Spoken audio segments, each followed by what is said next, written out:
Jangan biarkan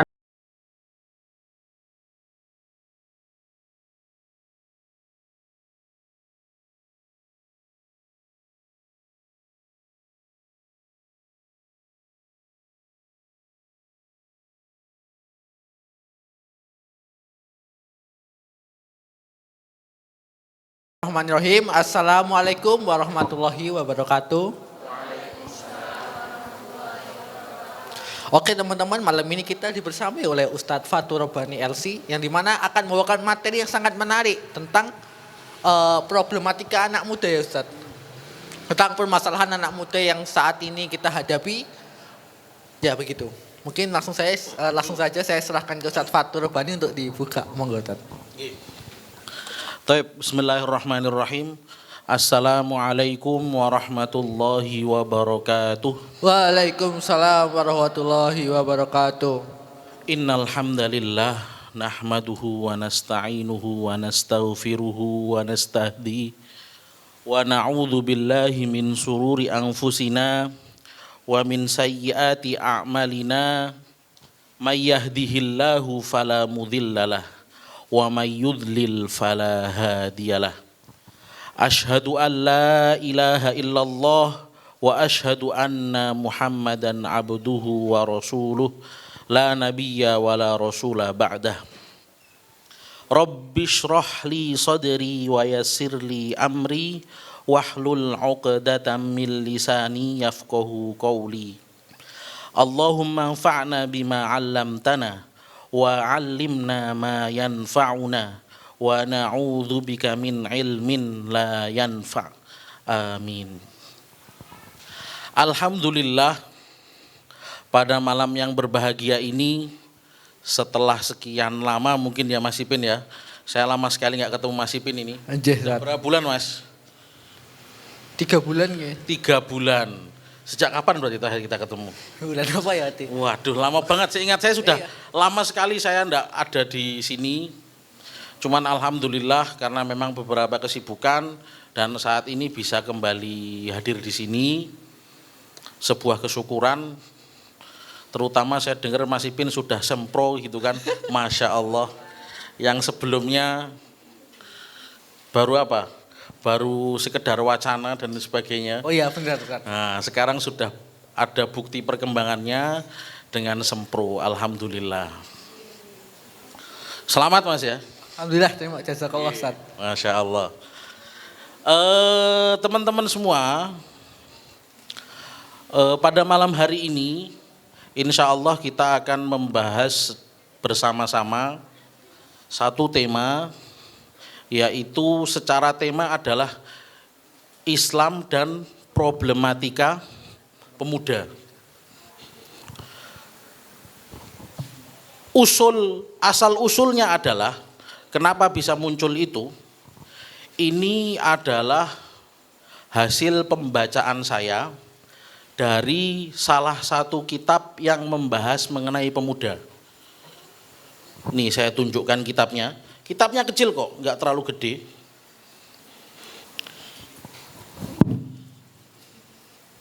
Nah ini, cuman segini. Yang mana sebelumnya, saya udah mungkin buku kedua yang membahas mengenai pemuda. Nah sebelumnya ini. Sebelumnya pada waktu awal saya di TD seingat saya, itu kita bahas masalah ini. Risalah ila Syababil Ummah. Jadi ini adalah surat untuk para pemuda-pemuda umat Islam yang mana dikarang oleh Syekh Roghib As-Sarjani. Ketika itu sudah ada pembahasannya, ketika itu judulnya apa? Mas Ipin belum bergabung sepertinya. Belum bergabung. Kemudian setelah itu, karena saya berusaha memahami bahwasanya di TD ini fokusnya atau lahan dakwahnya mayoritas adalah pemuda, makanya saya coba menggali lagi kira-kira buku apa yang pas. Ternyata saya temukan ada satu buku, namanya tadi, kalau tadi versi bahasa Indonesianya adalah Islam dan problematika pemuda. Tetapi bahasa Arabnya adalah Al-Islamu wa muskilatus syabab. Al-Islamu wa muskilatus syabab. Islam dan problematika pemuda. Sama-sama ini ada sababnya, ini juga ada sababnya. Cuman setelah saya membandingkan dua buku ini, kalau satunya nanti banyak ketatanan teknis gimana caranya, solusinya seperti ini. Tapi nanti kalau mau menyinggung ini sedikit enggak apa-apa. Satu lagi ini pada tatanan filosofis. Jadi beliau ini siapa? Beliau, nanti saya ceritakan beliau ini siapa, berusaha mencari kira-kira titik permasalahan masalah pemuda saat ini itu apa. Beliau sudah, itu berdasarkan analisa beliau, jadi bukan analisa saya. Tapi analisa beliau karena saya belum bisa dibilang mungkin mendalami secara dalam mengenai pemuda, tapi ini analisa beliau. Beliau itu siapa? Beliau adalah Syekh Muhammad Ramadan Al-Buti. Ada yang pernah dengar? Ada yang pernah dengar? Syekh Muhammad Ramadan Al-Buti. Sudah azan Ustaz. Oke teman-teman, karena sudah memasuki waktu sholat isya, maka setelah ini kita istirahat untuk lanjutkan sholat isya nggih. Mungkin kita tutup sementara dulu. Terima kasih. Wassalamualaikum warahmatullahi wabarakatuh. Oke, biar nggak makin lama lagi, kita lanjutkan sesi kedua bersama Ustadz Fatur Robani. Kepadanya dipersilakan. Monggo Ustadz. Monggo Ustadz. Iya.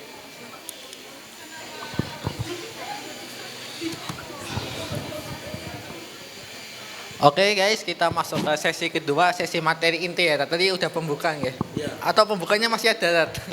Wah, mau buka panjang Mas. Oh panjang ya? Ya, apa? Itu dulu. Oke Tad, kita langsung masuk sesi kedua. Monggo Tad, bisa lanjut. Bismillahirrahmanirrahim. Assalamualaikum warahmatullahi wabarakatuh. Waalaikumsalam warahmatullahi wabarakatuh. Alhamdulillah, kita sudah melaksanakan sholat isya berjamaah, kemudian makan malam berjamaah, selanjutnya kita belajar berjamaah. Nah, kan seperti itu. Teman-teman yang dirahmati oleh Allah, sebagaimana yang saya sampaikan tadi sebelum kita sholat, materinya saya ambil dari kitab kecil yang berjudul Islam dan Problematika Pemuda, yang mana ini dikarang oleh salah satu tokoh ulama besar, yaitu yang namanya Syekh Muhammad Ramadan Al-Buti. Saya akan awali dari pengenalan mengenai siapakah sosok Syekh Ramadan Al-Buti secara singkat. Beliau adalah salah satu ulama yang berasal dari Damaskus, Syria. Secara tempat tinggal beliau dari sana. Tapi kalau beliau lahirnya di dekat-dekat perbatasan Iran itu. Tetapi beliau secara domisili beliau ada di Damaskus atau Syria. Yang mana beliau secara pendidikan memang ndalan, atau kalau bahasanya sekarang itu apa? Linier. Nah, benar-benar murni mendalami ilmu agama. Diawali dari mana? Beliau S1-nya di Al-Azhar, S2-nya di Al-Azhar, S3-nya juga di Al-Azhar. Jadi murni produk Al-Azhar. Ya Masya Allah sekali, karena di Al-Azhar S2, S3 itu tidak mudah. Dibuktikan saya terpental dari sana. Cuman ya alhamdulillah, beliau sampai tuntas S1, S2, S3. Dan beliau tokoh sekaliber siapa ya mungkin sekarang yang tokohnya sudah mendunia, mungkin Habib Umar bin Hafiz kalau pernah kenal. Itu salah satu tokoh yang memang sudah mendunia juga. Kemudian ada juga ya sepantaran itu, yang mana mayoritas umat Islam seluruh dunia itu kenal, kecuali di teras dakwah kan. Karena tadi saya tanya nggak ada yang kenal toh. Hah? Iya, nggak apa-apa. Makanya ini biar kenalan. Beliau itu spesialisasinya memang di ilmu kalam atau yang berkaitan masalah akidah. Dan beliau juga pakar di dalam bahasa Arab. Dibuktikan dengan kalau teman-teman membaca ini dengan bahasa Arab, bahasanya lumayan berat. Saya pribadi juga, wah iki piye maksudnya ke arah mana ini gitu. Karena memang bahasa beliau yang kaya akan gaya bahasa Arab, akhirnya kadang-kadang orang membacanya agak, wah ini gimana nih, arahnya kemana gini. Berbeda dengan satunya lagi, kalau yang Roghib Sarjani itu bahasa Arabnya kesannya agak lebih mudah. Kemudian beliau ini qadarullah ditakdirkan oleh Allah mati syahid karena bom bunuh diri. Pernah dengar nggak kasusnya kejadian di 2013? Ketika itu beliau habis maghrib sedang mengajarkan materi tafsir. Beliau mengajarkan materi tafsir yang saat itu sedang rame-ramenya kondisi politik di sana, di mana presidennya adalah siapa? Bashar Assad. Karena secara mauqif beliau saat itu beberapa kali diskusi dan ngobrol dengan Bashar Assad, beberapa menafsirkan kalau beliau itu mendukung Bashar Assad. Padahal beliau itu posisinya adalah sedang mana yang paling maslahat untuk semuanya. Mencari solusi untuk semuanya, karena kan ada konflik, ada yang bilang konflik Syiah, Sunni dan sebagainya, konflik mana dan sebagainya. Yang ujung-ujungnya beliaulah yang jadi korbannya. Di mana di satu kajian beliau lagi ngaji tafsir, kemudian tiba-tiba di majelisnya seperti ini, itu di masjid kejadiannya. Ada orang yang datang, beberapa mengklaim ini dari kalangan IS itu adalah. Ya IS adalah bukan? Ah ya. Jadi adalah. Memang adalah ini. Lu adalah ada is kok. Biar nggak nyebut merek. Kan is adalah. Meskipun nyebut banget ya tadi ya. Tapi kan bacanya kan diputus-putus gitu ya. Is. Adalah. Nah, beberapa ada yang menyimpulkan itu di situ dan memang bom bunuh diri saat itu. Tetapi ketika bom bunuh diri itu sempat beliau jatuh ambruk ke Qur'annya, kemudian sempat dibantu yang mana akhirnya beliau langsung di samping kursinya itu beliau sujud, kemudian meninggal ketika sujud. Masya Allah, itu yang kita harapkan kan? Semua yang kita harapkan. Semoga kita semua bisa meninggal dalam keadaan seperti itu. Amin. Berarti siap kena bom ya? Loh iya kan? Kan sepaket toh. Ayo, yang mana ini? Hah? Yang mana ini? Yang mana Mas Ibin? Untung saya diem dan saya udah firasat memang. Oh bagus, berarti jenengan sudah lama sama saya jadi sudah tahu biar nggak terjebak kan Mas? Iya betul. Nah, iya bagus. Berarti pada siap nanti kalau ada gimana, siap nggak? Kalau dihadapkan dengan kondisi macam itu? Wah mikir kan? Maksud saya tadi perkataannya adalah meninggal dalam keadaan sujud. Itu kan harapan kita bersama. Ya semoga benar-benar kayak gitu. Cuman biasanya ketika meninggal itu sesuai dengan ketika di dunia sering melakukan apa. Ketika memang di dunia sering datang ke majelis ilmu, bisa jadi disitulah beliau meninggal.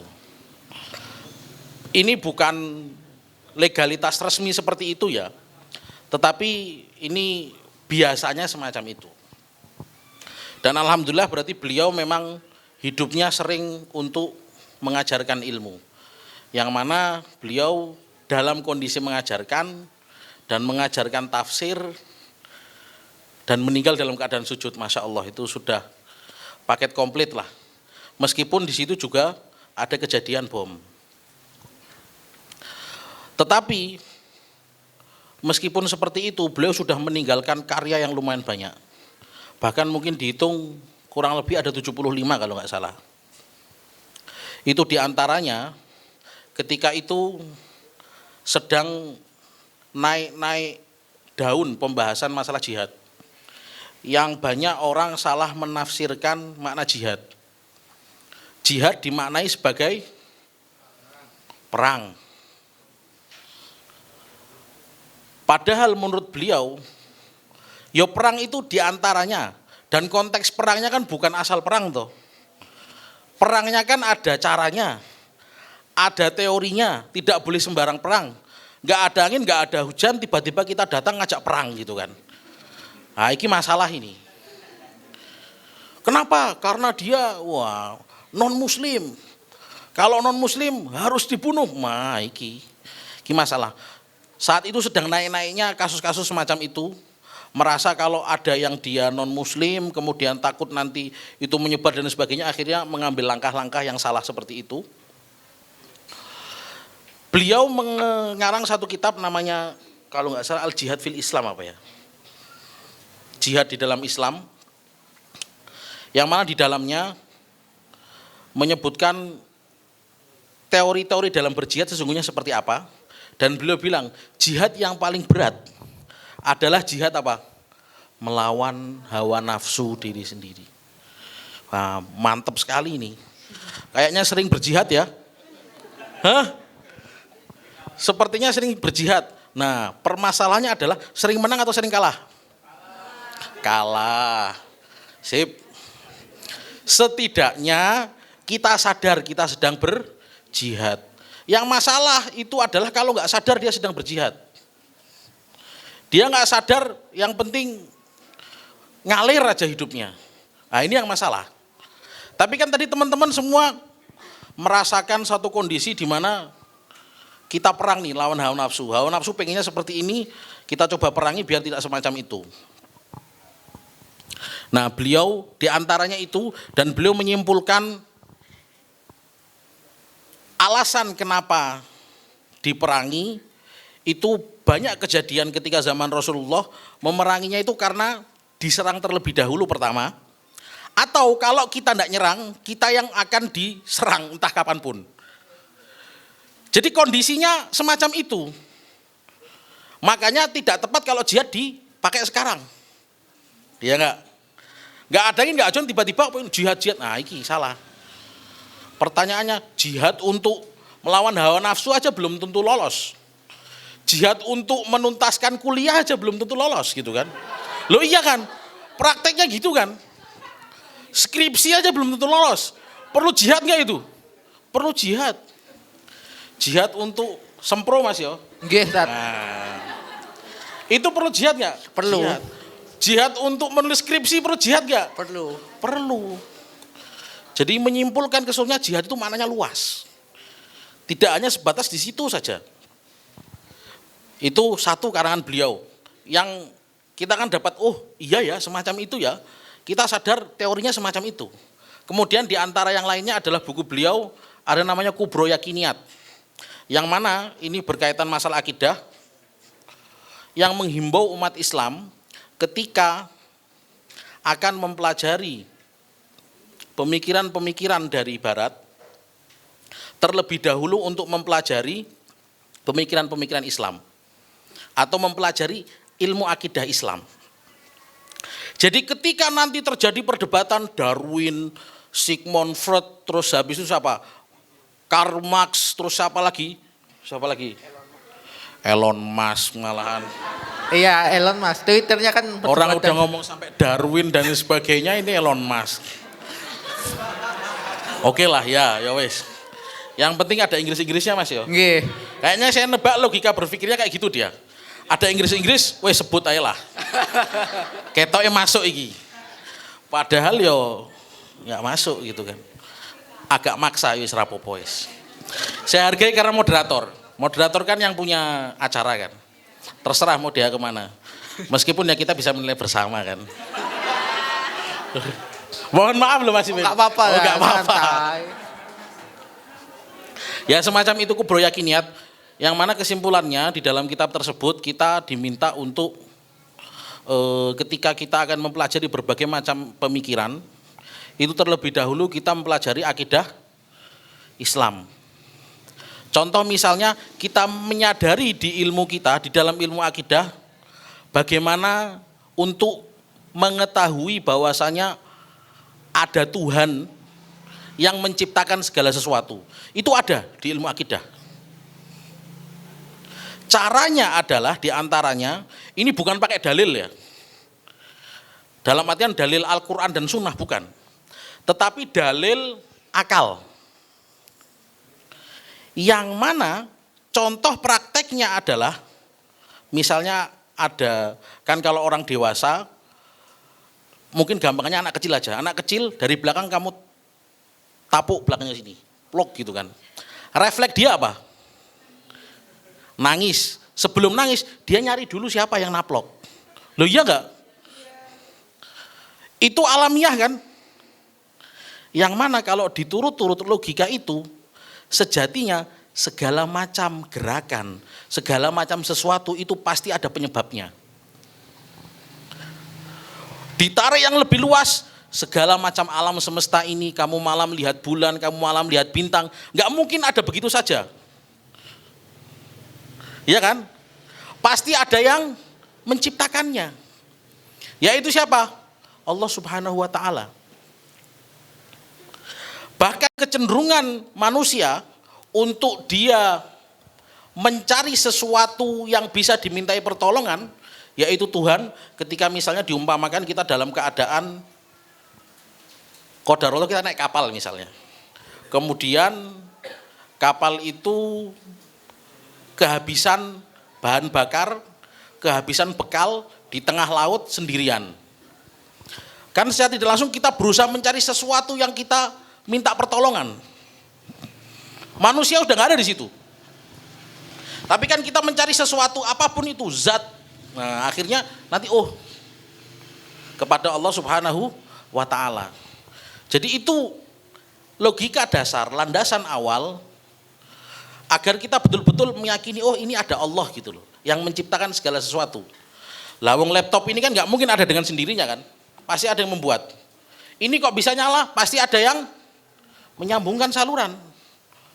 Mas Ipin kok bisa ada? Karena ada orang tuanya gitu loh. Loh iya kan, kalian sudah pikiran kemana ini yang belakang itu? Wah, tapi kan bener kan, pasti akan ada asal muasalnya, sebabnya. Nggak mungkin tiba-tiba ada gitu kan. Pasti ada sesuatu. Loh kamu lihat bintang, bulan, begitu indahnya. Masa ada begitu saja? Atau ada dari ketidakadaan? Kan nggak mungkin. Anak kecilnya secara fitrah alami kayak gitu, dibilang nggak ada yang mukul. Kan dia nggak menerima logika itu gitu kan. Nah itu makanya kenapa beliau menyampaikan di dalam kitab Kubro Yakiniyat mengenai pentingnya kita belajar ilmu akidah Islam sebelum kita belajar berbagai macam pemikiran-pemikiran di luar, terutama tokoh-tokoh di Barat. Tadi saya bilang sampai Elon Musk ya Mas ya. Nggih. Terus nggak apa-apa, aman, ada Inggris-Inggrisnya Mas. Kemudian teman-teman yang dirahmati oleh Allah Subhanahu wa taala, masuk dalam pembahasan di buku kita yaitu Problematika Pemuda. Beliau di awal-awal menyampaikan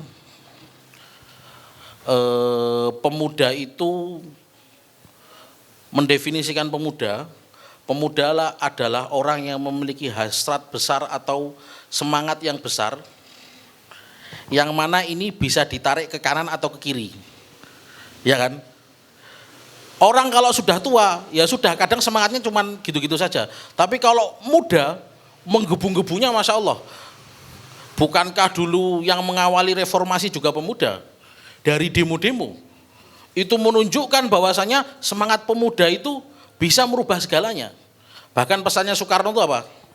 Berikan saya 10 pemuda, maka aku akan, nah itu, sampai semacam itu. Titik poinnya adalah pemuda ini memiliki potensi yang besar. Yang mana tergantung nanti mau dibawa ke kanan atau kiri. Kanan saya umpamakan hal yang baik, kiri saya umpamakan hal yang buruk. Ini perumpamaan ya. Bukan nanti kalau orang kiri terus habis itu apa gitu kan, bukan. Tapi hanya sekedar perumpamaan saja. Yang mana itu sifatnya netral, bisa diajak ke kanan atau bisa diajak ke kiri. Ketika itu dia menemukan tempatnya itu ke kanan atau kecenderungannya ke kanan, maka dia akan ikut ke kanan. Ketika nanti cenderungnya ke kiri, maka dia akan ikut ke kiri. Dan itu dibuktikan seringnya ada problematika di masyarakat, konflik antara pemuda dan orang tua. Orang tua sudah saklek gini saja. Pemuda masih pengennya gini gitu kan. Nah itu tandanya pemuda itu masih punya hasrat besar. Keinginan besar untuk melakukan sesuatu, melakukan sebuah perubahan gitu kan. Nah itu ciri khas pemuda. Yang mana dia memiliki hasrat yang besar. Nah hasrat yang besar tergantung dia mau dibawa kemana. Kalau dibawa dalam kebaikan maka hasilnya akan baik. Dan dibuktikan dengan hadis Rasulullah SAW, sab'atun yudhilluhumullahu fi dhilli yauma la dhilla illa dhillu. Jadi ada 7 golongan yang mana nanti akan mendapatkan naungan ketika sudah ada tidak ada naungan kecuali naungan dari Allah Subhanahu wa taala. Yang pertama itu adalah al-imam al-adil. Imam yang adil. Kenapa kok imam adil? Kira-kira apa? Apa Mas?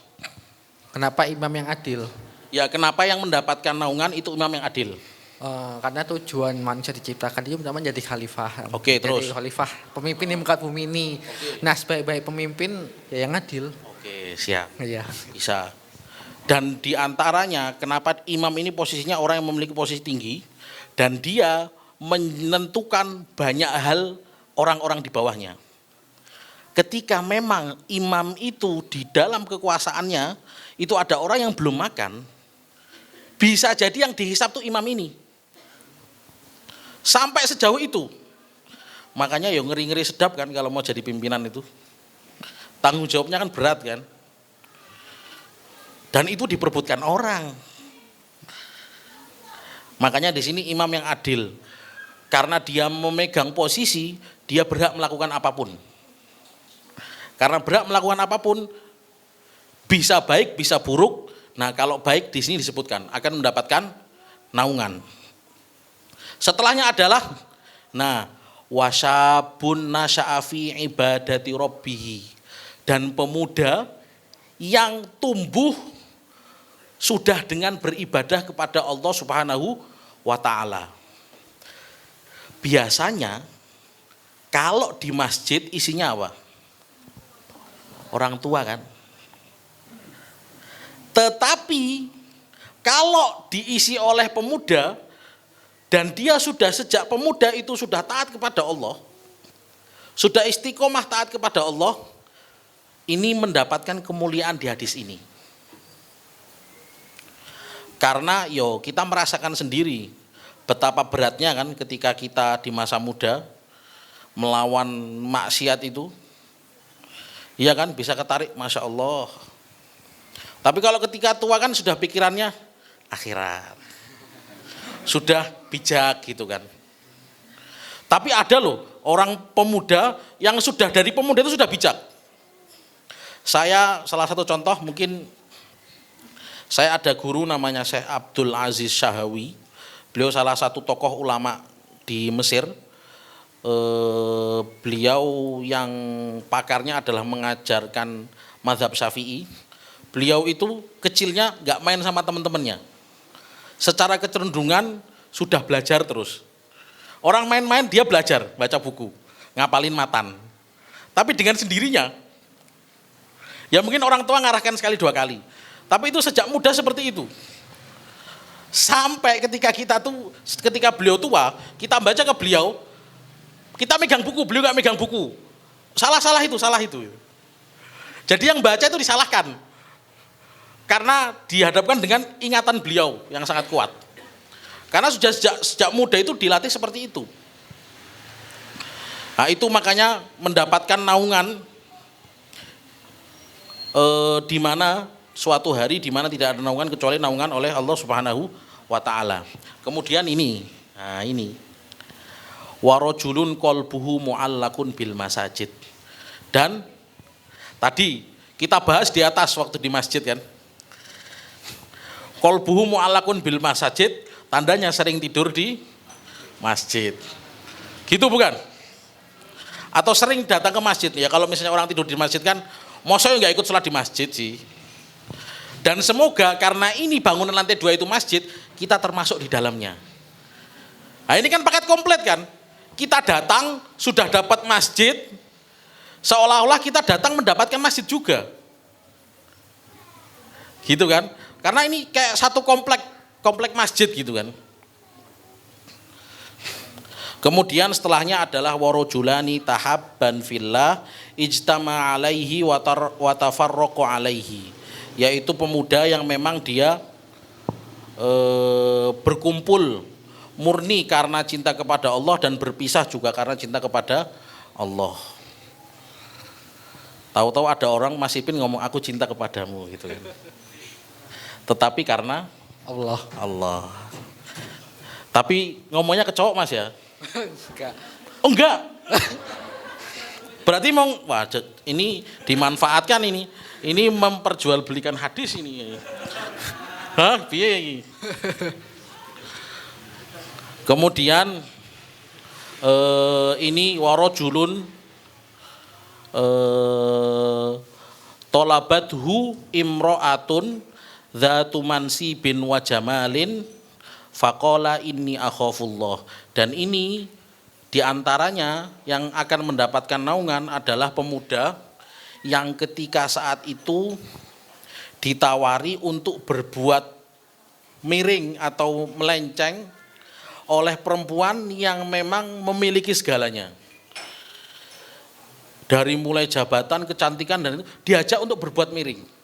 Dan dia menolaknya, kemudian mengatakan, inni akhafullah. Aku takut kepada Allah. Kemudian setelahnya warajulun tasaddaqa bisodaqatin wa akhfa hatta la ta'lama syamaluhu ma tunfiku yaminuhu. Yang orang yang memang bersodakoh sampai ketika sodakoh pakai tangan kirinya tidak tahu kalau tangan kanannya bersodakoh. Yang intinya adalah benar-benar ikhlas, bukan untuk ditampak-tampakkan ke orang. Kemudian yang terakhir adalah warajulun dzakarallaha khalian fafadat ainah. Nah, ini yang mungkin susah didapati, yaitu pemuda yang mana dia berzikir kepada Allah di dalam keadaan sendiri dan dia meneteskan air mata. Pernah ada yang dalam keadaan seperti itu? Kalau dalam masalah kayaknya banyak kan. Oke. Ya memang terkadang salah satu perantaranya seperti itu ya. Masalahnya adalah ketika seperti itu nangis, kemudian gak ada masalah, gak pernah ingat kan? Iya biasanya orang gitu. Nah itu. Ini yang, tapi kalau misalnya mau dibiasakan seperti itu bagus loh. Sebelum tidur, ingat-ingat aktivitas apa, saya lakukan maksiat apa, kemudian nanti ujung-ujungnya adalah muhasabah. Muhasabah. Nah, Masya Allah. Wis top saiki Mas Ipin. Amin. Kemudian di dalam kitab itu disebutkan pemuda itu memiliki gejolak, yang mana gejolak itu kan tadi memiliki hasrat yang besar, yang itu dicerminkan daripada masyarakatnya. Jadi beliau menganalisa permasalahan pemuda itu tergantung masyarakat yang membentuk dia seperti apa. Jadi mayoritas yang pembahasan beliau sebanyak itu tuh disimpulkan sesimpel itu tadi. Jadi yang membentuk pemuda itu baik atau buruk itu adalah masyarakatnya seperti apa, lingkungannya seperti apa. Ketika lingkungannya baik, dia akan ke bawah baik. Ketika lingkungannya buruk, dia akan ke bawah buruk. Karena apa? Pemuda itu memiliki hasasiah kalau di bahasa sini. Memiliki sensitivitas tersendiri, yang mana ketika ada orang seperti ini, dia akan memiliki kecenderungan untuk ke arah sana. Kondisinya semacam ini, dia akan, oh kalau di sini pasti ngaji gitu kan. Ketika memang di kondisi yang lain, dia akan terbawa, misalnya di sini biasanya sukanya nongkrong gitu kan.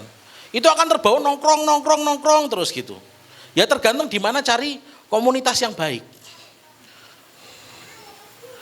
Selama komunitas itu baik, maka dia akan terbawa baik. Kalau komunitas itu nggak baik, maka akan tidak terbawa baik. Makanya penting sekali teman-teman semua, dan alhamdulillah kita punya komunitas TD. Yang mana TD ini mengumpulkan pemuda untuk kita ayo ngaji bersama, ayo diskusi bersama, ayo kita belajar bersama. Dan ketika sering kesini, rutin kesini, insya Allah akan dapat baik-baiknya gitu kan. Akan kecenderungan pemuda itu nafsunya itu diarahkan ke sesuatu yang baik. Karena apa? Masyarakatnya dibentuk semacam itu. Ini beliau menyimpulkan semacam itu. Alasannya karena seperti itu. Bahkan beliau membagi. Jadi ada pendidikan atau mungkin tempat yang membentuk seorang pemuda, tetapi di konsep, yaitu sekolah. Sekolah kan jelas di konsep. Ada juga masyarakat. Jalan, pasar, itu kan tidak dikonsep diniatkan untuk belajar kan. Tapi kalau sekolah benar-benar diniatkan untuk belajar. Dan itu semua berpengaruh. Karena sejatinya pemuda memiliki hasrat, memiliki sensitivitas untuk mengetahui banyak hal, pengen tahu banyak hal, kepo terhadap sesuatu, mempelajari hal baru, dihadapkan dengan masyarakatnya semacam itu, ya dia akan meniru semacam itu. Bahkan beliau menyebutkan pemuda ini posisinya netral, beliau malah tidak menyalahkan pemuda. Yang beliau salahkan adalah masyarakat di sekitarnya. Jadi masalahnya adalah masyarakat itu baik apa enggak. Nah, berarti kan kalau memperbaiki masyarakat kan panjang ya prosesnya ya. Tapi itu beliau kecenderungannya semacam itu menganalisa permasalahannya. Ya karena kita tuh pemuda sering kebawa ke sana kemari. Bandingkan kalau orang-orang yang sudah sepuh, itu sudah mantep gini saja. Pendapat ini ya sudah nggak mau goyang-goyang. Kalau pemuda kan masih, oh ketoknya api ini. Oh ketoknya menarik ini. Oh ketoknya, wah itu bagus itu. Misalnya ya, ada orang yang fashion gayanya rambutnya dibuat pang misalnya. Dilihat kok, wah kok keren nih. Nah, akhirnya dibuatlah pang. Padahal ada larangan, nggak boleh. Di sini habis, apa namanya bahasanya? Kozak. Nggak boleh kozak, nggak boleh sampai habis-habis, nggak boleh. Tapi karena berusaha meniru hal itu, kebawalah itu. Jadi, ini masalahnya adalah kita tuh punya satu hal yang mana itu bisa menjelajahi manapun dan bisa mempengaruhi kita dimanapun. Yaitu HP dan media sosial gitu. Kita bisa buka apapun yang mana nanti akan kita terpengaruh di dalamnya. Ini yang beliau sampaikan semacam itu, tergantung siapa dan di mana dia tinggal.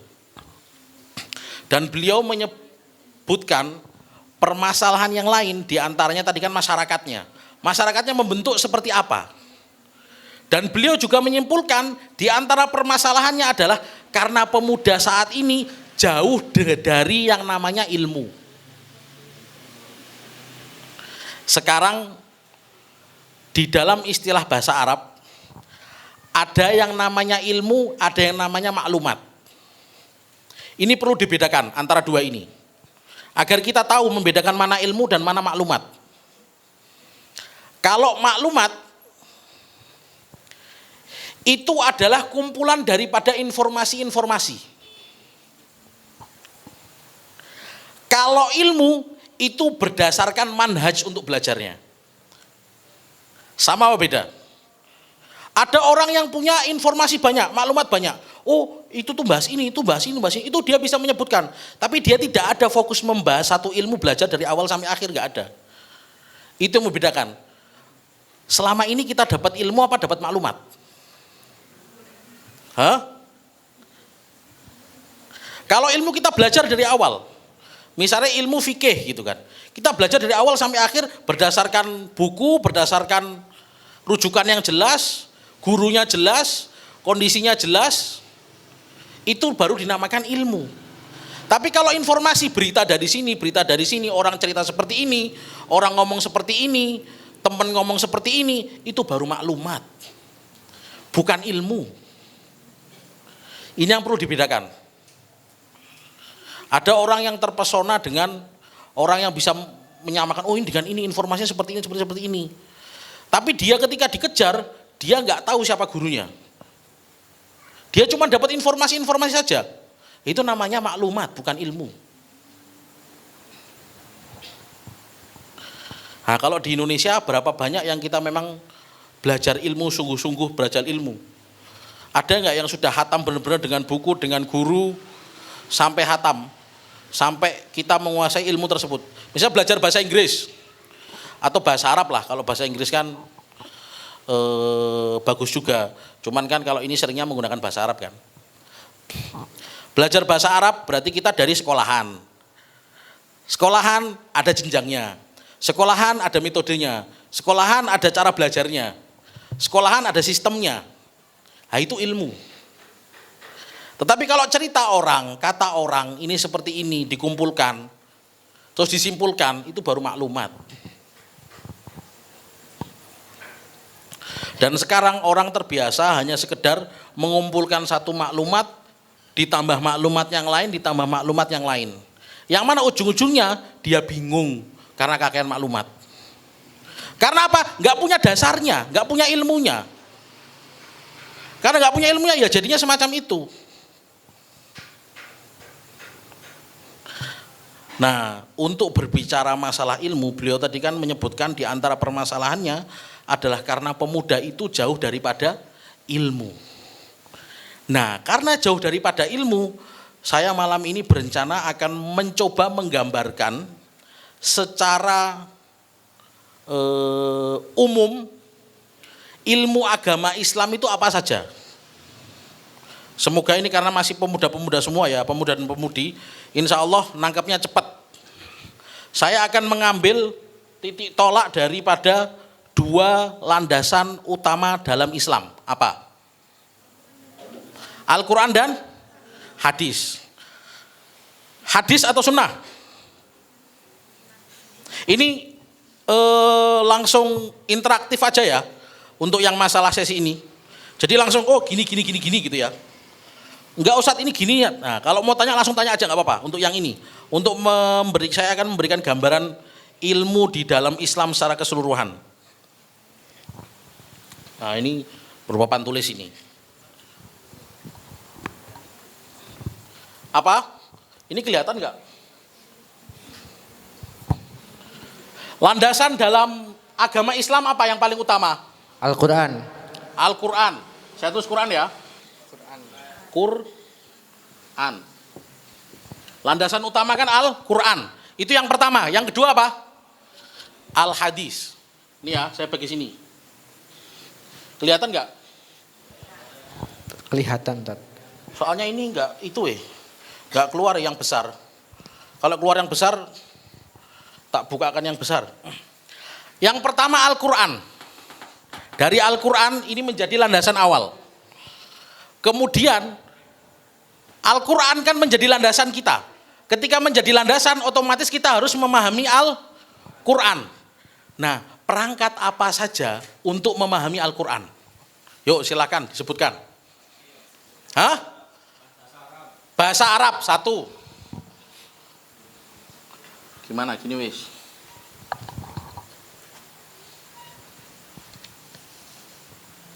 Allahu Akbar. Lughah Arabiyah.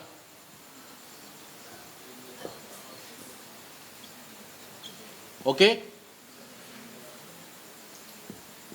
Oke, satu. Ada lagi? Tafsir. Oke.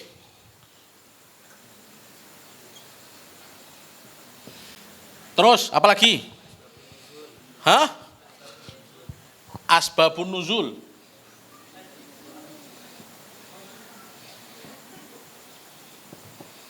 Terus apa lagi? Hah? Tajwid. Pertanyaannya, tajwid masuk apa enggak? Kalau saya tadi tanyakan masalah bagaimana untuk memahami Al-Quran, tajwid masuk enggak? Masuk. Yang bilang masuk alasannya? Ya, beda baca, beda arti. Baca itu berarti masuk tajwid ya?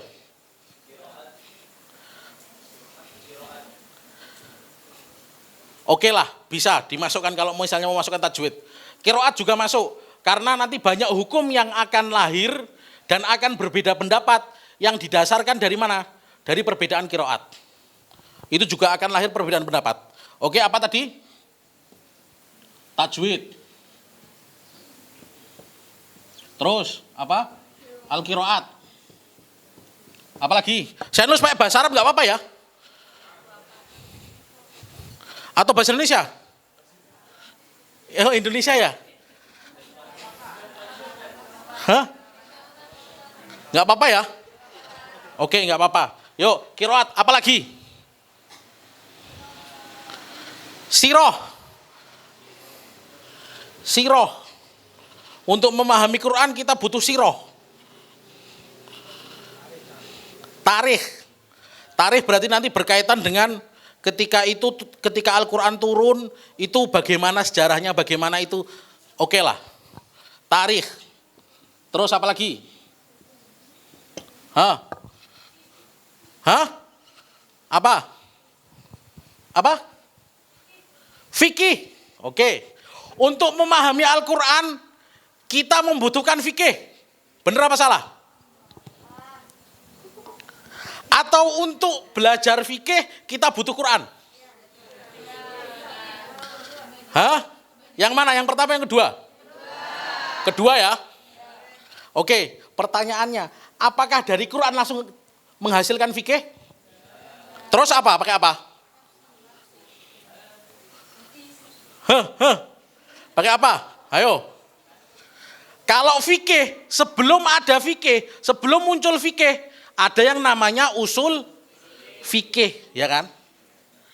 Usul apa? Dasar. Fikih itu fikih. Saya umpamakan gini, kalau usul fikih itu adalah teori untuk memahami Al-Qur'annya. Yang mana hasil dari teori tersebut atau metodenya itu menghasilkan fikih. Fikih itu hasilnya. Jadi usul fikih adalah metodenya untuk memahami. Oke, berarti di sini ada usul fikih dulu. Usul fikih. Oke. Baru dari usul fikih akan muncul. Oke ya. Dari usul fikih muncul fikih. Terus apa lagi? Oke, apa? Balaghah. Kalau balaghah masuk mana? Hah? Ini kayak perkuliahan gak sih? Ya. Oh iya. Pengennya kayak perkuliahan apa enggak? Enggak. Tapi ini penting, maksudnya apa? Biar kita dapat pemahaman secara keseluruhan mengenai ilmu Islam itu seperti apa sih? Dan biar tidak mudah dalam mengambil kesimpulan untuk memahami Al-Quran. Oke, tarikh, usul fikih, apa tadi menyebutkan balaghah. Balaghah itu masuk di sini. Paling enggak lughah Arabiyah itu dibagi menjadi 3. Yang pertama nahwu, kedua sorof, ketiga apa? Balaghah.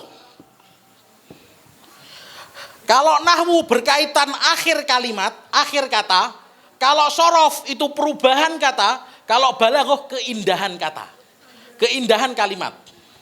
Nah, yuk gue. Banyak toh. Terus apa lagi? Ada lagi ya? Kalau asbabun nuzul apa ini artinya? Sebab turunnya. Oke. Nahwu, shorof, balaghah, usul fikih. Oke, sudah. Terus tafsir. Apakah Cuman tafsir saja kita cukup? Ilmu tafsir. Ayo. Berarti apa?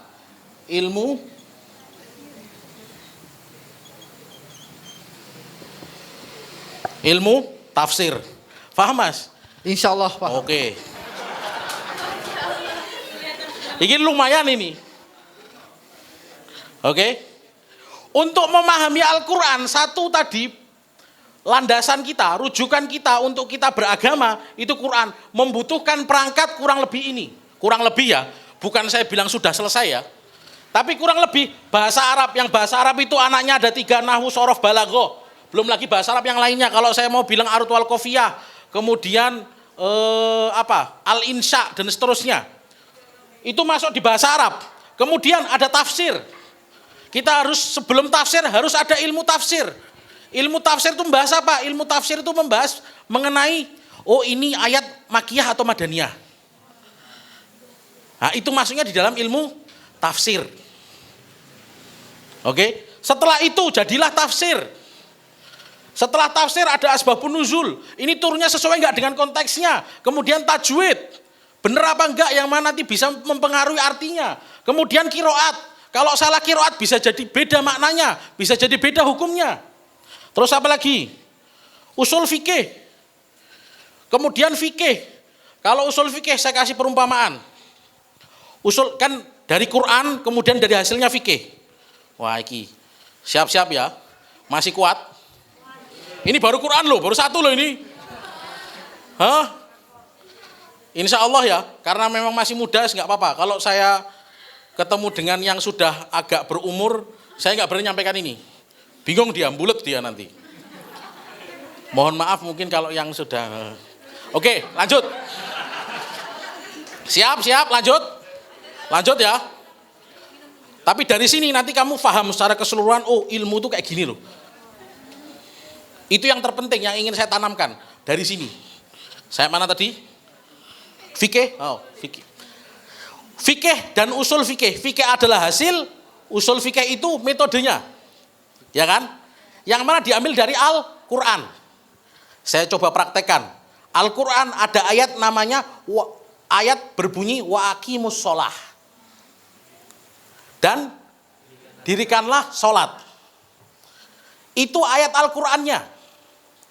Kemudian usul fikihnya adalah al-amru lil wujub. Kecuali ada hal yang memalingkannya. Segala macam bentuknya perintah, itu dalam ilmu usul fikih, itu menunjukkan kewajiban. Kecuali ada yang memalingkannya. Jadi wa aqimus sholah tadi apa? Perintah sholat. Kalau ada perintah berarti hasilnya wajib. Nah, di fikih, sholat adalah wajib. Nah kayak gitu. Paham ya? Nah, itu pentingnya usul fikih. Itu baru satu. Belum kita kalau berbicara masalah usul fikih, ma'rifatu dalailul fikih ijmalan wa kaifiyatu istifadati minha wa halul mustafid. Kita mengetahui rujukan-rujukannya dalam landasan dalam memahami dalil-dalil di dalam syariat. Kemudian bagaimana cara memahaminya. Kemudian siapa orang yang berhak. Tak bukakan semua. Sekarang pengomen hari ini kita buka-bukaan. Loh iya kan? Tapi apa?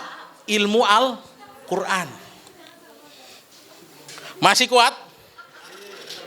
Masih kuat? Ini baru satu. Jadi nggak boleh ada orang yang sembarangan ditanyai masalah Al-Quran ngomong tanpa mempertimbangkan seluruh perangkat ini. Jadi nggak ada ceritanya orang memahami menjelaskan modalnya cuman terjemahan, nggak ada ceritanya. Karena apa? Banyak ilmu yang berkaitan. Bahasa Arab, tafsir, asbabun nuzul, tajwid, qiraat, ilmu tafsir dan seterusnya. Kalau sampai Quran ini kira-kira sudah berapa SKS? Hah? Berapa? 4. Oke. 1 semester. Nah ini. Padahal baru Quran loh ya ini.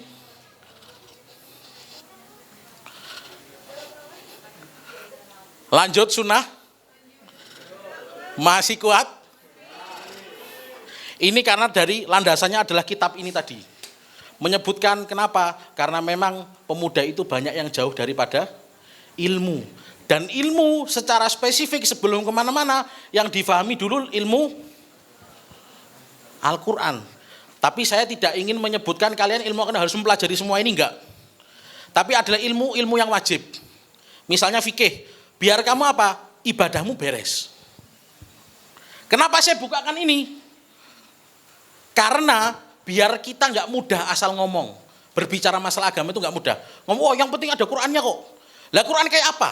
Ketika dibilang kembali kepada Quran, nah, Quran dan sepaket. Jadi bukan Quran tok terus buka Quran, oh iki ada dalilnya Quran iki. Bukan. Tapi sepaket, paket komplit. Gitu Quran ya. Oke? Bisa difahami sampai sini atau ada yang ditanyakan? Silakan kalau ada yang mau tanya. Silakan teman-teman boleh. Hari ini saya lumayan berkeringat ini, yuk. Oh ada satu. Ada, monggo ya. Silakan.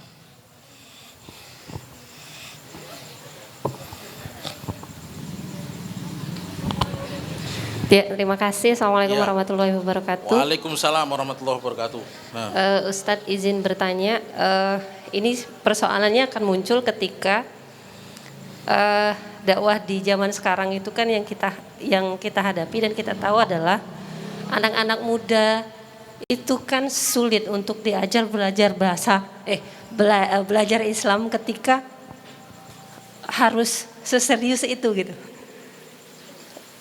Sehingga akhirnya kan fenomenanya yang penting aku bisa menyebarkan Islam dengan baik, aku punya niat baik, punya ilmu mungkin sedikit gitu ya, tapi dorongan untuk bisa mengubah keadaan, terutama yang kaum milenial itu, kalau kemudian dihadapkan dengan apa yang Ustadz sampaikan, jadi insecure untuk menyampaikan karena harus menguasai perangkat itu banyak sekali, Masya Allah ya. oke. Itu Ustadz, terima kasih. Oke. Terima kasih atas pertanyaannya.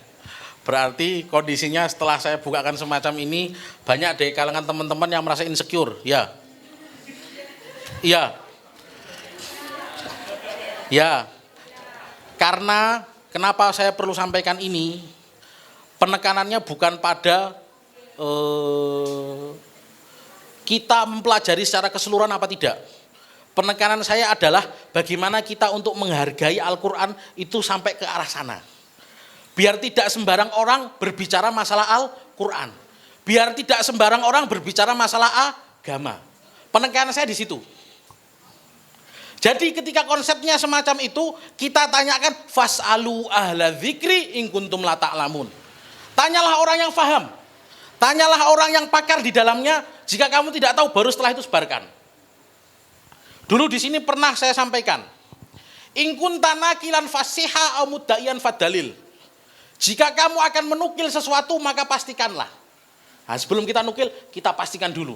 Sebelum kita nge-share apapun, kita pastikan dulu. Kita konfirmasi dulu terhadap ustadz. Oh ini ya. Kecuali kalau sudah ada keterangannya, oh di sini, oh sudah terpercaya, sudah gitu kan. Au mudda'iyan fadalil, atau mengeluarkan sesuatu pendapat, maka datangkanlah dalil. Sampai ke sana. Jadi mohon maaf tadi yang bertanya, saya penekannya bukan pada kita harus menghatamkan ini baru berbicara masalah Quran. Penekanannya pada bahwasanya kita jangan sembarangan ngomong masalah Al-Quran. Setidaknya kita tahu sejauh ini loh perangkatnya. Karena saya betul-betul saya ingin menghindari beberapa kalangan yang saya serang adalah kalangan yang mana dia memaknai Al-Quran cuman sekedar baca terjemahannya, baca oh ini maksudnya seperti ini. Itu yang akan saya serang. Itu yang saya permasalahkan. Setidaknya dengan gini kita sadar, oh perangkatnya itu sejauh itu loh. Perangkatnya selengkap itu loh. Sampai bisa muncul pemahaman dari hasilnya fikih misalnya. Setidaknya kalau sekarang kan kita paham. Fikih itu dari mana sih nyambungnya? Ya kan? Perangkat apa saja yang dibutuhkan untuk memahami fikih? Ternyata sebelumnya ada usul fikih. Usul fikih contohnya kayak itu tadi.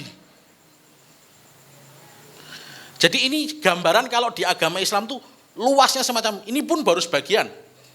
Kalau saya mau bukakan bukunya ini, ada namanya buku Turuk Manhajiyah, cara untuk belajar ilmu dalam Islam. Ini kurang lebih ada 20-an cabang ilmu.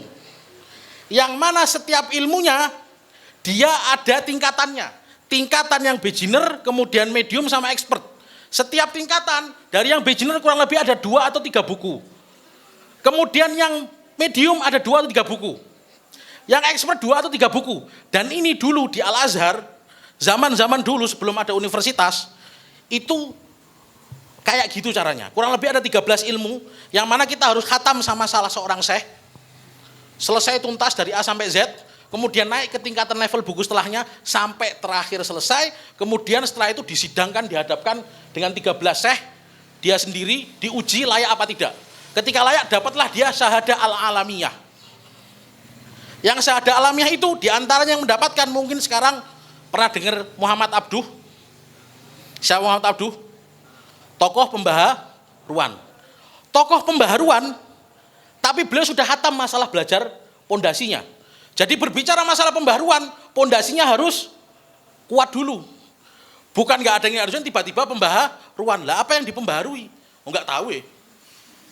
Nah, intinya adalah saya ingin menyampaikan semacam itu. Ini kalau ulama mempelajari ini seperti ini. Kurang lebih ini cuplikan kalau mau jadi ulama kayak apa. Gitu aja wis. Biar kita menghargai ulama. Bukan saya menginsecurekan jamaah untuk tidak menyebarkan ilmu, bukan. Penekanannya bukan di situ.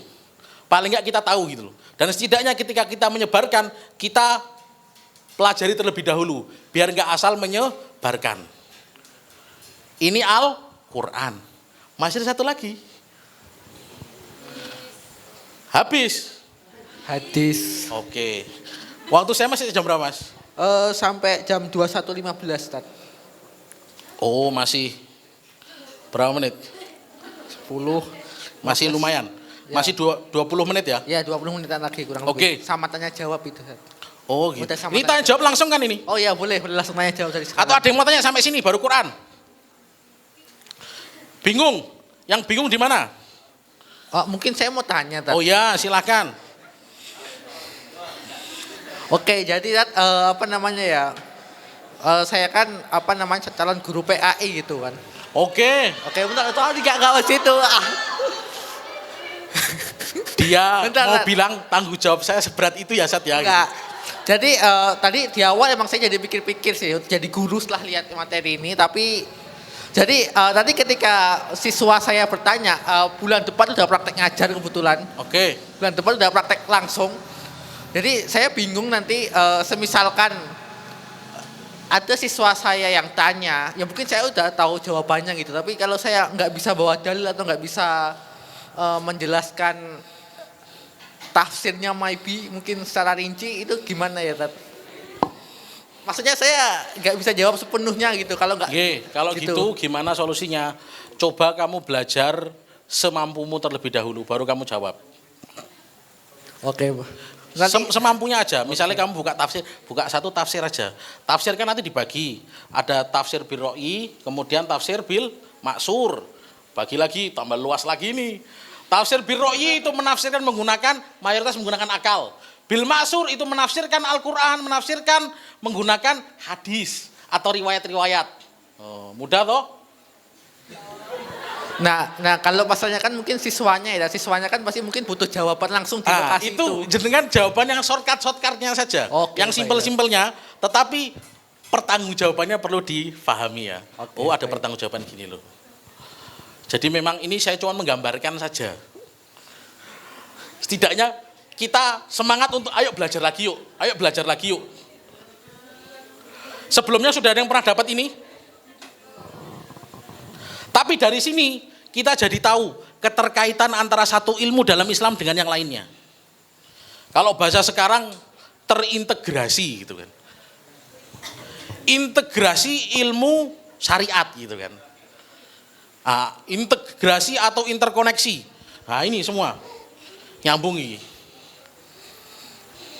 Hadis? Masih kuat hadis? Masih. Oke, hadis. Kalau hadis kita tinggal ngambil dari Quran saja, agak sedikit simpel. Contoh, misalnya kalau hadis menggunakan bahasa Arab apa tidak? Iya. Bahasa Arabnya dibagi menjadi 3, apa saja? Balaghah, itu simpelnya. Kemudian, membutuhkan tafsir enggak?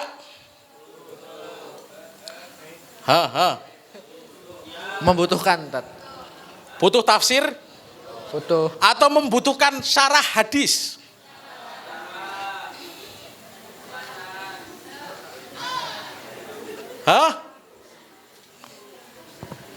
Biasanya kalau hadis itu syarah hadis menggunakan istilahnya.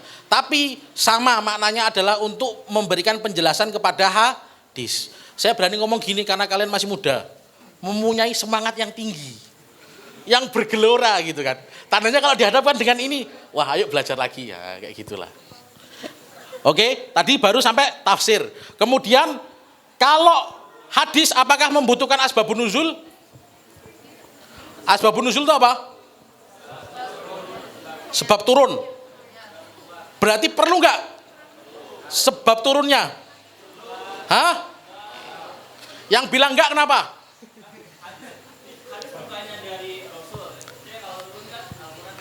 Sip. Oke, kalau asbabun nuzul sebab turunnya. Berarti kalau Al-Quran itu dari atas lewat perantara malaikat sampai kepada Nabi. Tapi kalau hadis itu namanya asbabul wurud. Sampainya kepada kita. Yang mana itu masih di bumi, bukan yang di atas bumi gitu kan. Jadi sampainya kepada kita. Ketahuan ngaji sama Ustadz Ferry ya? Itu manfaatnya ngaji sama Ustadz Ferry. Jadi tahu asbabul wurud dan asbabun nuzul. Kalau asbabul wurud itu sebab turunnya. Asbabun nuzul. Kalau asbabul wurud itu sebab sampainya kepada kita. Oke, clear? Kemudian tajwid. Perlu nggak? Kenapa?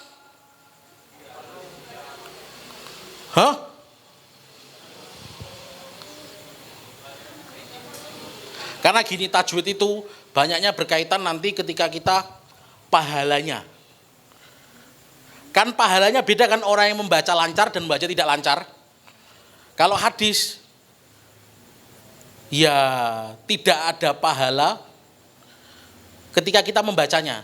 Tapi pahala bukan dari membacanya, tapi pahala dari sisi kita mempelajarinya. Beda ya, pahala ketika membaca dan pahala kita mempelajarinya itu beda. Kalau Quran bacanya saja sudah dapat pahala. Kalau hadis mempelajarinya kita dapat pahala. Oke, clear? Terus qiraat ada enggak? Kalau di hadis enggak ada. Oke, terus habis itu tarikh. Butuh enggak tarikh? Butuh sekali karena memang sejarah hadis saat itu keluarnya seperti apa. Akan butuh tarikh. Terus butuh fikih dan usul fikih enggak? Kenapa butuh? Karena fikih itu tidak semuanya diambil dari Al-Quran. Ada juga yang diambil dari hadis. Gitu ya. Kemudian ada namanya ilmu tafsir di sini. Kalau di hadis ada namanya ilmu hadis. Yang mana menyebutkan, hadis ini sahih apa enggak? Hadis ini dhaif atau seperti apa? Kalau dhaif, dhaifnya karena apa? Apakah karena periwayatnya? Berarti karena periwayatannya. Periwayatannya berarti nanti ada satu ilmu namanya al-jarh wa ta'dil. Ilmu ini membahas mengenai kita menilai seseorang, baik atau buruk. Ketika buruk, di situ menjadi landasan kenapa hadisnya jadi dhaif. Nah, kurang lebih semacam itu ya. Nah, itu perangkat tadi, ini sepaket dengan ketika kita akan kembali kepada Al-Quran dan Sunnah. Ini sepaket jadi satu. Bukan berarti kita kembali Quran dan Sunnah, buka terjemahan tok. Belum sampai. Kalau kembali Quran dan Sunnah, ini sepaket. Gitu ya. Sampai di sini yang ditanyakan? Silahkan Atau teman-teman. ingin menyambungkan dengan hal-hal lain, monggo. Saya terima tanya jawab. Ayo, yang mau Ini tanya. berkaitan dengan interkoneksi tadi bahasanya ya. Atau integrasi antara ilmu-ilmu dalam Islam. Paling enggak ini tahu dan tadi karena landasannya disebutkan oleh kitab tersebut. Bingung? Bingung enggak? Enggak. Jelas berarti? Insya Allah.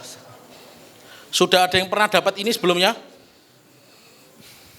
Saya aslinya ngajarkan ini tapi di Mu'alimin. Tapi anak-anak Mu'alimin belum dapat ini yang generasi ini. Paling enggak cuplikan ini berkaitan masalah ilmu-ilmu syariat tuh kayak gini. Jadi enggak ada lagi ceritanya orang asal ngomong, asbun itu enggak ada.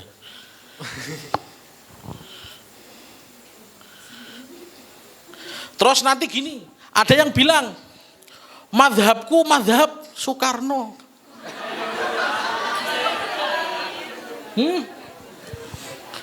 Kalau madhab itu biasanya di mana? Di mana kalau di tatanan sini? Madhab itu di mana? Hah? Hadis ada madhab-madhabnya. Fikih juga ada madhab-madhabnya. Ya kan? Mungkin yang lebih spesifik di fikih lah. Fikih kurang lebih ada berapa madhab? 4. Tapi kalau mau lebih luas lagi di Azhar diajarkan 8. Yang mana nanti ada yang Soekarno. Ja'far. Bukan. Soekarno nggak masuk, Nah coba ketika yang ngomong Soekarno, waduh nanti ini kesebar jangan bahaya ini. Hah? Nggak apa-apa. Ya seperti itulah. Soekarno karena kan biasanya ketika ditanya mazhab apa itu kan dikaitkan dengan konteks saat itu sedang membahas masalah agama kan. Lah agama kok dimasukkan tokoh yang bukan merepresentasikan agama. Kalau Soekarno apa? Tokoh nasional. Nasional. Terus apa lagi? Politik. Kan ke situ ranahnya. Tapi dimasukkan untuk seolah-olah ada pemahaman agama. Apakah Soekarno punya pemahaman agama? Punya. Tapi apakah pemahaman agama bisa dipelajari dan terpercaya? Nah, kan? Apakah ada karangannya? Beda dengan mazhab Syafi'i, mazhab Hanafi. Mazhab Syafi'i jelas, siapa gurunya jelas, siapa muridnya jelas, mana bukunya jelas. Siapa saja muridnya, bukunya sampai sekarang buku apa saja jelas. Buku yang levelnya beginner ada, medium ada, expert ada. Sampai seperti itu. Ini saya kasih gambaran saja cuplikan. Saya dulu ketika lulus SMA nggak paham ini. Baru ketika lulus dari sana baru akan paham. Oh, nyambungnya gini-gini toh, gini-gini toh, gini-gini toh. Oke, sampai sini ditanyakan lagi? Silahkan teman-teman. Hah? Mohon maaf saya tidak ada niat untuk membuat insecure ya. Ya. Ya itu adalah kapabilitas ulama itu sampai sejauh itu. Sudah ini khatam semuanya. Saya belum berbicara masalah ilmu akliyat. Kan perangkat ini juga, itu juga perlu apa? Ilmu logika. Logikanya harus benar. Memahami ini tapi logikanya salah, repot semua. Itu diantaranya pembahasannya ada ilmu mantik. Nah, tapi itu nantilah, kapan-kapan. Oh, kalau sinau ilmu mantik dawa meneh. Nah, seperti itulah berkutatnya para ulama ketika dalam memahami sebuah ilmu. Oke, ini sepertinya banyak yang sudah mulai rasan-rasan semuanya. Ada beberapa kemungkinan. Kemungkinan pertama bingung.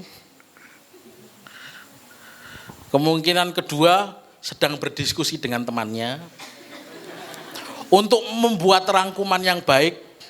Kemudian setelah ini akan diposting biasanya seperti itu. Kemudian di tag Teras Dakwah. Betul lah, tapi nggak apa-apa. Karena mungkin banyak yang belum membahas ini gitu kan. Ini ketersambungan semua ilmu.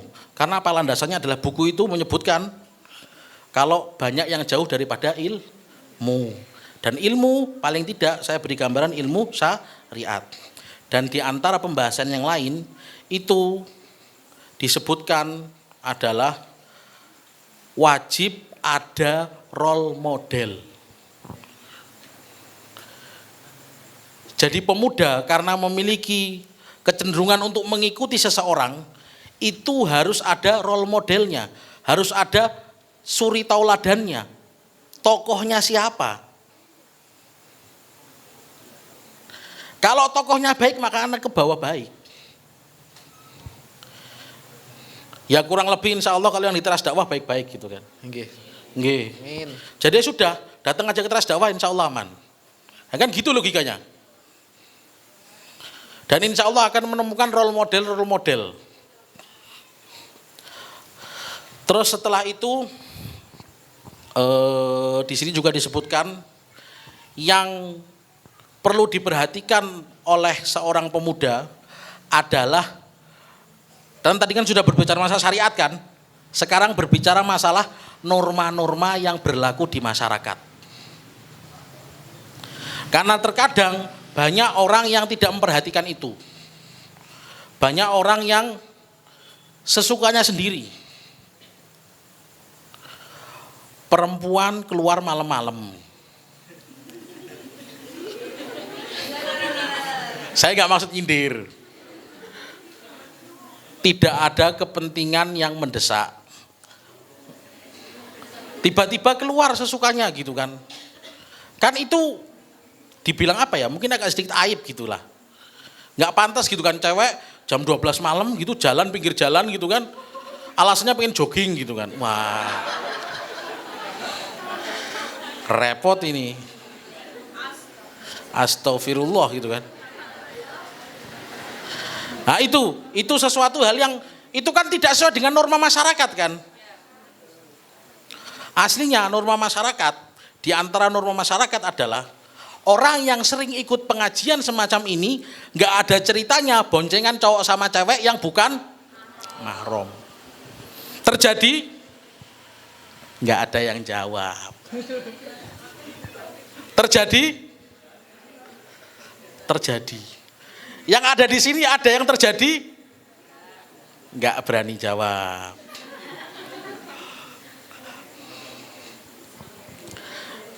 Jadi itu termasuk jihad tadi loh. Jihad apa? Hawa nafsu. Memang.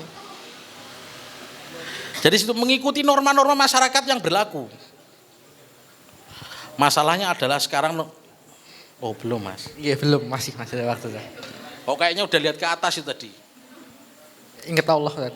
Masya Allah. Nah ini. Menarik ini.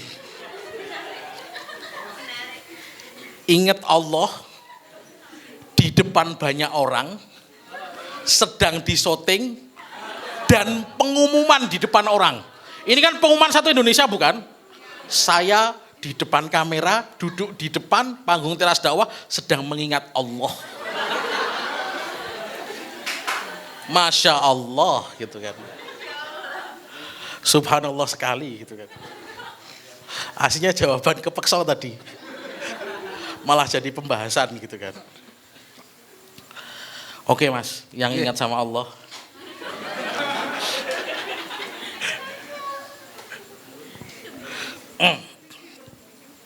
Jadi semacam itu kita juga harus menjaga norma-norma yang berlaku di masyarakat. Jangan sampai kita melanggar hal tersebut. Salah satu contohnya tadi seperti itu.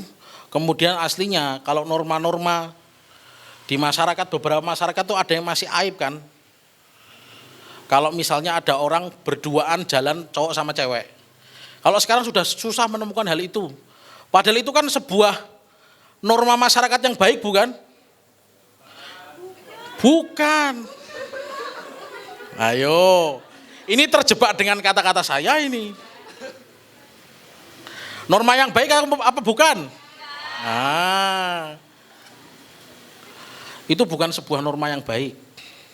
Aslinya kalau itu tidak hanya tadi yang boncengan itu atau keluar berduaan, itu tidak hanya melanggar norma masyarakat, tapi melanggar norma syariat. Kena 2 itu. Coba kalau cari contoh yang memang norma masyarakat apa? Oh nih, nyetel musik keras banget. Bukan nyetel pengajian loh ya. Tapi kalau nyetel pengajian keras-keras, tonggonya orang Kristen, nah itu masalah juga. Nah, maksudnya apa ini? Nah, ini melanggar norma juga itu aslinya. Kan mengganggu tetangga enggak? Mengganggu, tetangganya terganggu dengan hal semacam itu. Nah itu contoh-contoh daripada norma-norma yang memang terjadi di masyarakat yang memang harus kita jaga. Apalagi contoh yang lain. Jam belajar maksimal 21.00. Oke. Pengumuman lagi, se-Indonesia. Iya, yang ingat sama Allah dan belajar sampai jam 21 gitu kan. Menginap wajib lapor RT. Ini bener ini, menginap wajib lapor RT. 1 kali 24 jam tapi ya. Berarti sebelum itu masih aman ya. Ketika mengunjungi orang bawa Buah tangan. buah tangan. Bukan buah hati loh ya. Buah tangan. Terus apa lagi? Kalau nggak diajak jangan menawarkan diri. Si. Kalau nggak diajak jangan menawarkan diri. Contoh prakteknya seperti apa mas? Ya misalkan kalau teman-temannya ada rencana mau jalan kemana tapi kita nggak diajak, ya kita nggak usah bilang aku mau ikut dong gitu contohnya. Nah itu gimana itu? Melanggar norma nggak ini? Norma pertemanan. Sepertinya norma kita berbeda. Yo masa kita nggak menghargai kebebasan orang kan? Kan orang ada pengen ikut juga nggak apa-apa. Namanya orang pengen ikut gitu kan. Cuman kalau ditolak ya jangan maksa. Itu baru melanggar norma itu. Yo masalahnya kebebasan orang pengen ikut loh. Biasa kayak gitu apa gimana mas? Enggak gitu. Ya tanya, aku tanya. Saya tanya. Enggak gitu tadi. Enggak. Lah kok tiba-tiba muncul ide itu loh? Ya saya ini aja, sering lihat di sosial media aja. Banyak yang ngeset-ngeset gitu. Bukan pengalaman pribadi ya? Bukan. Tapi memang karena sosial media. Iya, karena sosial media. Apa? Facebook, Instagram, atau TikTok? Ketika itu. Kasusnya gimana tuh? Ya kasusnya orang ngeser aja etika-etika pertemanan gitu. Oh gitu. Kalau kita minjem barang 3 kali ya, kalau kita minjem barang, contohnya lagi selain itu kalau kita minjem barang sampai 3 kali berarti kita harus beli gitu. Harus beli maksudnya kita berarti emang butuh barang itu kita harus beli.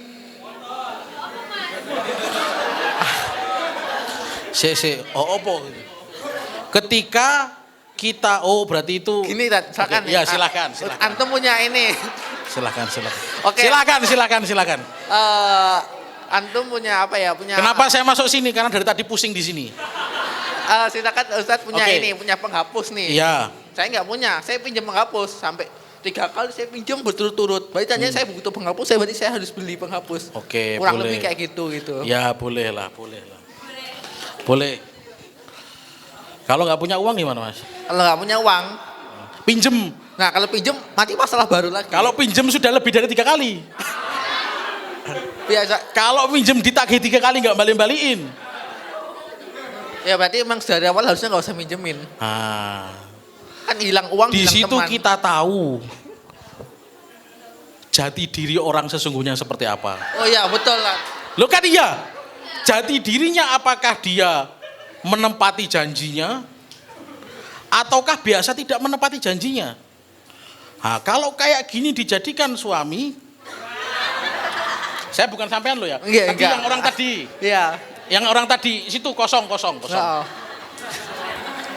Yang orang tadi itu sudah 3 kali nggak? Nah, repot ini. Begitu juga sebaliknya.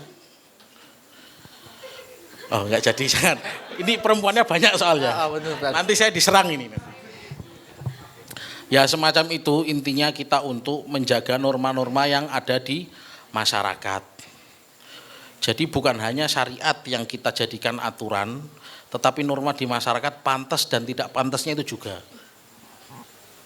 Salah satu contoh adalah pantas dan tidak pantas. Ketika tetangga sebelah sedang terjadi cekcok, konflik, biasanya apa yang dilakukan? Nggak sengaja kedengeran dan Pura-pura nyapu di depan. Sambil, lah itu melanggar norma juga aslinya. Nggak boleh kayak gitu aslinya. Nah, semacam itu. Karena Indonesia ini mungkin salah satu negara yang paling kepo.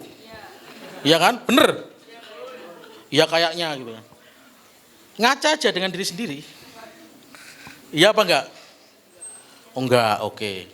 Tapi kepo itu kan rasa ingin tahu. Ketika rasa ingin tahu itu dibawa kepada sesuatu yang kebaikan, hasilnya baik. Balik ke tadi.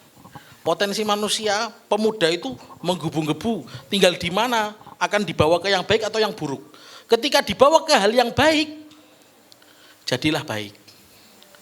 Buruk jadilah buruk. Makanya terakhir saya sudah lihat, Mas Ipin lihat-lihat jam, Tat sudah habis waktunya, ya. Yang memang ingat sama Allah. Yang belajar sampai jam 21. Yo, siap. Ini kenapa saya di akhir saya kasih intermezzo banyak ya karena ini tadi.